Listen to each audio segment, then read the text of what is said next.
네, 국민의힘 대통령 후보가 4명으로 압축되면서 최종 후보 선출을 위한 본경선 레이스에 막이 올랐습니다.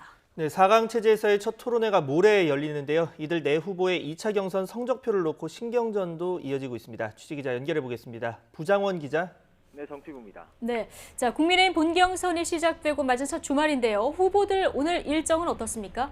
네, 우선 윤석열 전 검찰총장은 어제 경북 지지 유세를 마친 데 이어서 오늘은 공개 일정은 따로 잡지 않고 숨고르기에 들어갔습니다. 내부 정비와 비공개 일정을 소화하면서 앞으로 이어질 토론회를 준비할 거로 보입니다. 홍준표 의원은 어제에 이어 이틀째 TK 민심 잡기에 열중입니다. 오늘 오전에는 대구 동화사를 방문하고 오후에는 대구 지역 당원들과 만남을 이어갑니다. 유승민 전 의원은 유튜브 라이브 방송을 통해 시민들과의 접촉면을 넓히고요. 원희룡 전 제주시사는 캠프 안에 마련한 화천대유 의혹규명 태스크포스와 대책회의를 진행하면서 대장동 이슈 공략에 집중합니다. 후보들 저마다 방식은 제각각인데 본선 무대의 준비에 여념이 없습니다. 특히 최종 후보 선출 때는 앞선 두 차례 예비 경선 때보다 당원 투표의 비중이 50%로 크게 늘어나는데요. 모레 첫 토론회를 시작으로 모두 10차례의 토론에선 당심 잡기가 승부의 관건이 될 거로 보입니다. 네, 이렇게 본경선 무대는 일단 시작이 됐는데 남은 후보 4명의 2차 경선 순위를 둘러싸고 논란도 이어지고 있죠. 그렇습니다. 어제 2차 예비 경선 결과의 순위를 놓고 후보 사이 신경전이 매우 거센데요.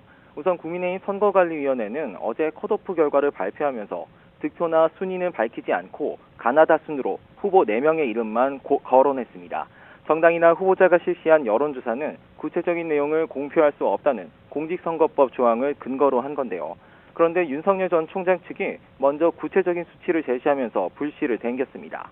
윤석열 캠프 김경진 대외협력특보가 한 방송에 나와서 윤 전 총장이 홍 의원을 최종 득표율은 4%포인트 정도, 당원 투표에서는 2배 이상 앞섰다고 말한 겁니다.